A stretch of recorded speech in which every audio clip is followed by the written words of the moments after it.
Good morning students, Pooja ma'am here, your next lecture of the applied mathematics after indices। अब हम बात करेंगे logarithm function की।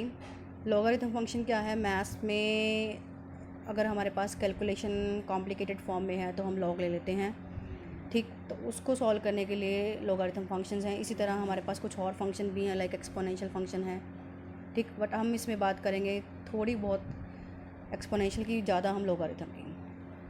Like जैसे यहाँ पे 2 पावर 3 इक्वल टू 8 है। अगर हम इसको लॉग में चेंज करना चाह रहे हैं, ये तो आप पहले करते आ रहे हैं कि 2 पावर 3 इक्वल टू 8। अगर हम इसको लॉग में चेंज करते हैं तो हम इसको ऐसे लिखते हैं, लॉग ये 2 यहाँ बेस में, यहाँ 8 इक्वल टू 3। तो इसको रीड कैसे करते हैं? Log of 8 base 2 is equal to 3, ठीक है। Log of 8 base 2 is equal to 3, got it. और लिखते कैसे हैं इसको? LOG लॉग, लॉगरिथम फंक्शन को लिखते हैं LOG लॉग। ये आपके लिए नया फंक्शन है इस बार। इसी तरह अगर हमारे पास a power n equal to b है तो यहाँ पे हमारे पास क्या है? a कोई भी पॉजिटिव नहीं है, रियल नंबर होना चाहिए एक्सेप्ट 1, और n हमारे पास रैशनल नंबर है। तो हम कैसे रीड करते हैं इसको? n को बोलते हैं, n is called logarithm of b to the base a।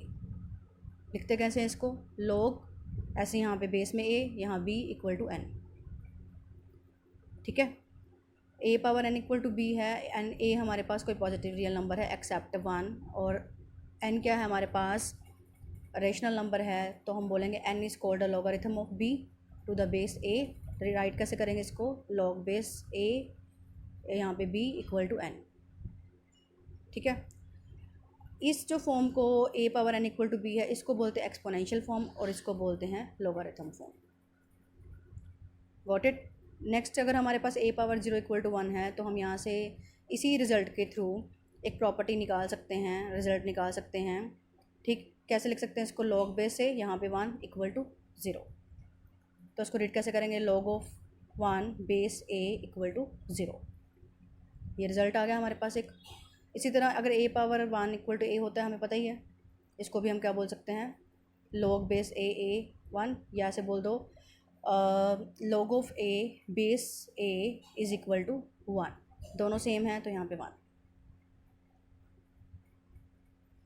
उसके बाद सेम ऐसे ही अगर यहाँ पे लॉग बेस ax है, लॉग बेस ay है, n के इक्वल है, तो अगर हम इसको प्रॉपर एक्सपोनेंशियल फॉर्म में लेके आएँ तो ऐसे लिखेंगे, a power n equal to x, a power n equal to y। दोनों क्या हैं? x। a पावर n भी y के इक्वल है, a पावर n भी x के इक्वल है। तो इधर से हमारे पास रिजल्ट आ गया x इक्वल टू y। ये तीसरा रिजल्ट है हमारे पास। लॉगरिथम टू द बेस 10, अगर हमारे पास यहाँ पे बेस 10 हो तो उसको बोलते हैं कॉमन लॉगरिथम, ठीक। और अगर हमारे पास किसी के पास कोई बेस नहीं गिवन तो हम उसको 10 ही लेके चलते हैं कॉमनली। जैसे log 2 है तो हम इसको लिखेंगे log बेस 10, यहाँ पे 2।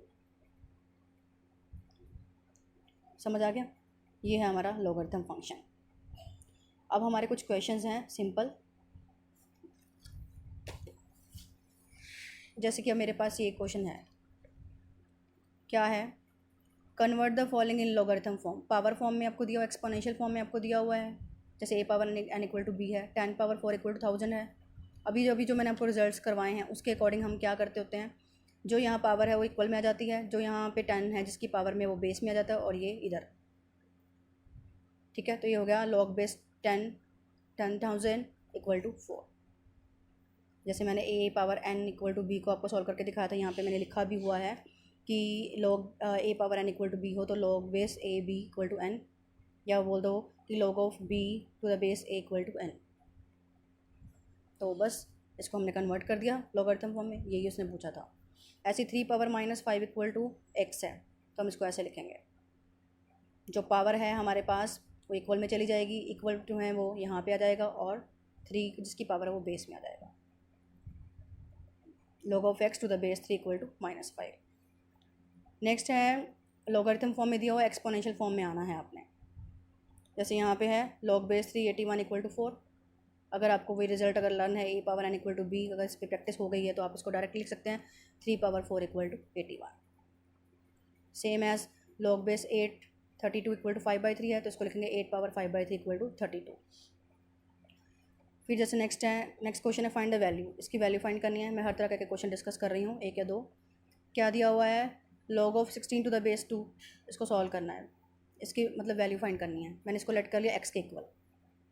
तो अगर हम इसको वही एक्सपोनेंशियल फॉर्म में लेके आए तो 2 पावर x किसके इक्वल आ जाएगा, 16 के। ठीक, अब 2 पावर x अगर 16 के इक्वल है तो 2 पावर x 16 के फैक्टर बना दिए 2 पावर 4। अगर इक्वलिज्म करेंगे तो x क्या आ जाएगा, कंपेयर करेंगे तो x की वैल्यू 4 आ जाएगी। Got it. नेक्स्ट है मेरे पास log of base 3 1/3 equal to x है। ठीक, तो वही इसको एक्सपोनेंशियल फॉर्म में लेके आएंगे, लॉगरिथम फॉर्म से 3 power x equal to 1/3। 3 power x 1/3 है तो नेगेटिव हो जाएगी पावर, ऊपर जाके कंपेयर करेंगे x की वैल्यू क्या आएगी, -1। ऐसे ही हमारे पास क्या है, log of a to the base √2 equal to x। ठीक, अगर आपको वैल्यू फाइंड करनी है तो बस x को आप एज्यूम कर सकते हैं खुद। मैंने यहाँ पे x एज्यूम किया हुआ है, वैसे आपकी बुक में एग्जाम्पल हैं, आप समझ जाएंगे। तो √2 पावर x क्या हो गया, 8। √2 पावर x 8 के फैक्टर बना लिए 2 पावर 3, बट हमारे पास रूट है तो इसको रूट में कन्वर्ट करेंगे तो √2 पावर 6 हो जाएगा, क्योंकि देखो 2 को अपन लिख सकते हैं √2 इंटू √2, तो ये 6 बार आ जाएगा। x की वैल्यू कितनी आएगी, कंपेयर करके 6 आ जाएगी। नेक्स्ट में क्या है, हमने x फाइंड करना है, मतलब आपको एक लॉगरिथम फंक्शन दिया हुआ है, वहाँ से x अननोन है उसको फाइंड करना है। log of x to the base 2 क्या है, 5। वही a power n equal to b की फॉर्म में लेके आएंगे तो 2 पावर 5 क्या हो जाएगा x, तो x की वैल्यू कितनी आ जाएगी, 32, क्योंकि 2 पावर 5 क्या होता है, 32। Same as log of x to the base 64 equal to 2/3। ठीक, तो वही 64 पावर 2/3 क्या हो जाएगा, x एक्सपोनेंशियल फॉर्म में ले आए। और अगर हम इसको सॉल्व करेंगे तो हमारे पास क्या आ जाएगा, 4 पावर 3, क्योंकि 64 के फैक्टर्स बनाएंगे, 4 power 3 power 2/3 equal to x।